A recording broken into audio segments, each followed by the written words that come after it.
안녕하십니까. 2024년 8월 2일 최병문 팩트 시작하겠습니다. 자, 한동훈 국민의힘 대표가 신임 정책위장으로 대구의 4선 김상훈 의원을 지명을 했습니다. 자, 이렇게 되면 이제 그 다음 주에 의원총회를 거쳐서 김상훈 의원이 이제 의원총회에 추인을 받으면 확정이 되는 거죠. 뭐 아시다시피 어제 정점식 전 정책위의장이 이제 그 당의 분열을 막기 위해서 사임한다 이렇게 돼 있습니다. 그래서 제가 어제 한동훈에게 정점식이 뭐길래 뭐 이런 그 유튜브를 해드렸는데 그 요지는 뭐냐면 진작에 빨리 했어야 된다는 거. 오늘로서 한동훈 대표가 된 지가 열흘이 됩니다. 아니 열흘 동안에 정책위장을 뭐 친윤으로 하느냐 뭐 바꾸느냐 뭐 이거 가지고 지주구복구 하는 게 뭐 그렇게 중요하냐. 중요하지 않다. 그거는 7월 23일 전당대회에서 대표가 됐을 때 63%라는 압도적 그 지지로 대표가 됐을 때 그때 전격적으로 본인의 결단에 의해서 당직자들을 일괄 교체해서 새로운 면모로 국민 앞에 선보이는 게 중요했다. 그럴 경우에는 후임 정책위장을 누구로 하느냐 그거 그렇게 중요하지 않고 그 다음에 그걸 내보이는 순간 친윤계가 63%의 기세 때문에 웬만하면 의원총회에서 거부하지 못한다. 다만 그 후임 정책위장이 예를 들어서 누가 봐도 명백한 친한동훈계다. 이렇게 되면 이제 그거는 일부 반발이 나올 소지가 있죠. 그런데 이런 거 한번 보시죠. 자, 그러면 새로 김상훈 의원을 지명을 했는데 이 김상훈 의원을 보면요. 그 지역구는 대구 서구입니다. 뭐 그러니까 그냥 대구고 행정고시 출신의 공무원입니다. 그리고 대구시의 공무원 무슨 중앙부처 공무원을 계속 했던 것도 아니고 대구시의 공무원을 하다가 이제 국회의원이 된 사람입니다. 그래서 19대부터 22대까지 그러니까 4선을 대구에서 한 거죠.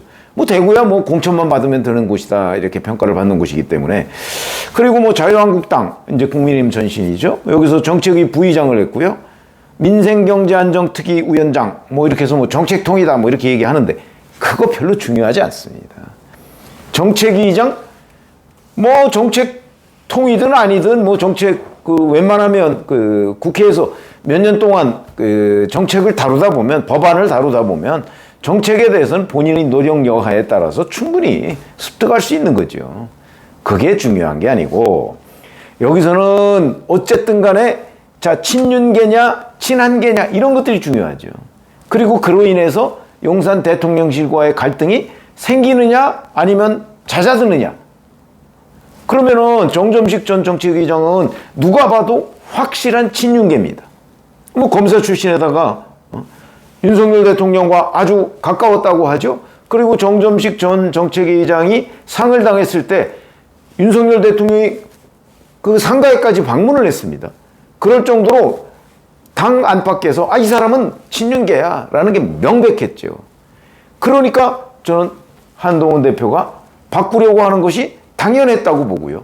그래서 전 일찍 바꿨어야 된다. 이제 이렇게 정무적으로 보면 그걸 가지고 자꾸 공개 압박을 하고 좌구우면하는 모습을 보인 것 자체가 저는 맞지 않다. 정무적 판단에 어긋난다. 이렇게 제가 말씀을 드렸던 거고. 자, 근데 오늘 김상훈 의원을 이제 지명을 했습니다. 이렇게 되면 그럼 김상훈 의원은 한동훈계냐 아니면 친윤계냐? 애매하죠.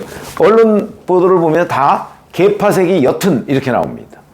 개파색이 뚜렷하지가 않다는 거죠. 그리고 제가 김상훈 의원을 쳐봤습니다. 저 이제 네이버 뭐 이런 데 이렇게 쭉 쳐서 김상훈 의원이 소위 그 이 개파라는 관점에서 좀 의심을 받을 만한 발언을 했는가? 없습니다. 아예 발언 자체가 거의 없습니다. 그러면 그냥 조용해서 대구에서 그냥 선수만 쌓은 공무원 출신 아닌가. 이런 생각이 듭니다. 이렇게 되면 친한동훈계라고 하기도 민망하고 친윤계라고 하기에도 그렇고 그냥 평범한 4선 국회의원 이런 거 아닌가요? 전 제가 보기엔 그렇게 보이고요. 자, 그런데 이제 예를 들어서 이런 거 한번 생각해 보시죠. 경기도의 그 송석준 의원 같은 경우 있습니다. 친한동훈계로 다 알려져 있습니다. 근데 언론 보도에 보면 후임 정책의장으로 송석준 의원 뭐 이렇게 거론이 된 적이 있습니다. 근데 송석준 의원이 만약 됐다고 한번 해보시죠. 정책의장으로 지명을 했다고 하면 아마 친윤계에서 반발이 나올 겁니다. 당장 지금 김상훈 의원에 대해서는 별 반발이 안 나옵니다. 추경호 원내대표하고도 협의를 했다는 거 아닙니까? 뭐 합의를 한 건 아니고 협의를 했다는 건데 합의가 됐는지는 현재 분명치 않지만 여하튼 발표를 한 걸 보면 뭐 추경호 원내대표도 뭐 그렇게 같은 대구인데 그렇게 반대했을 것 같지는 않고요. 그렇게 보면 그리고 이제 김재원 최고위원 뭐 언론에서는 이제 흔히 친윤계라고 얘기를 하고요. 뭐 제가 보기에는 뭐 친윤계라기보다는 최근 발언, 올해 발언을 쭉 훑어보면 오히려 친한계에 가까운 게 아닌가 뭐 좀 그런 생각이 드는데 김재원 의원은 오늘 YTN 라디오에 나와서 이렇게 얘기했더군요. 그분이 아주 합리적이고 정책 분야나 당내 여러 분야에 관심을 많이 기울였다.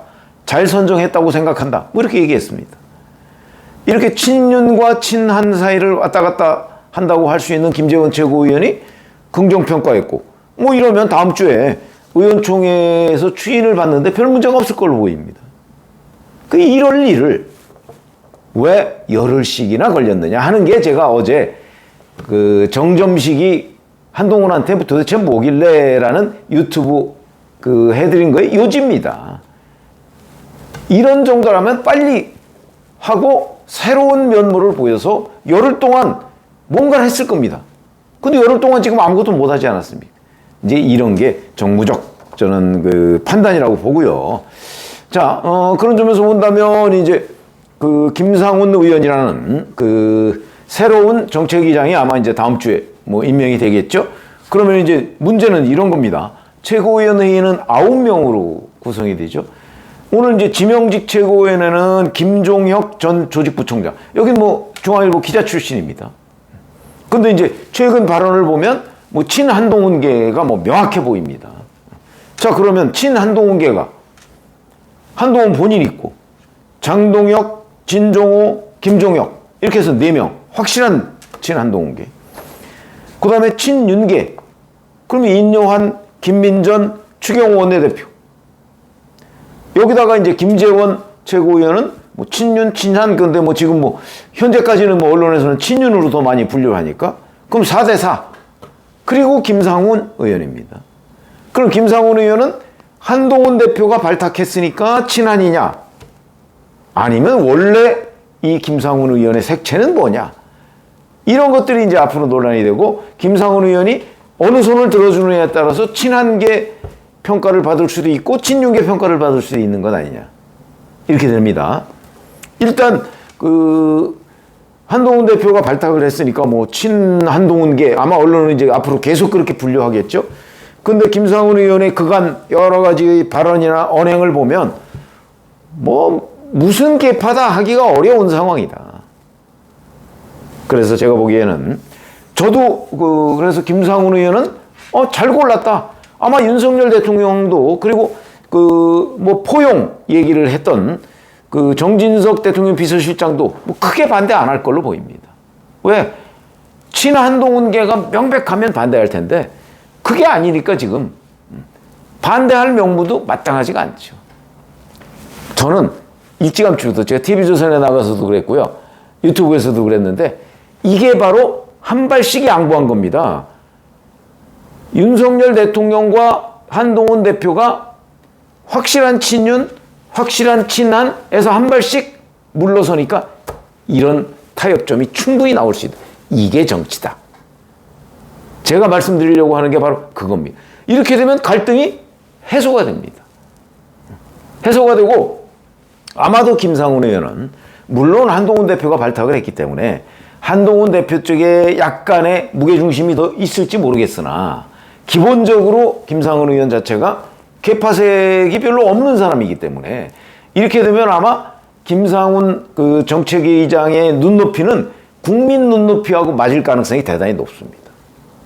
저는 그게 지금 국민의힘을 위해서 바람직한 선택이라고 보거든요.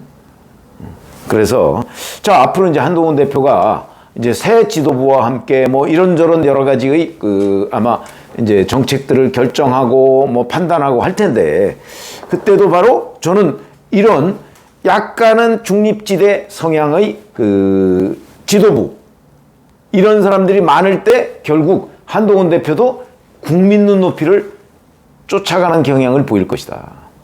저는 이렇게 판단이 됩니다. 그럴 경우에 용산 대통령실도 크게 한동훈 대표의 그 리더십에 문제를 삼지 못합니다.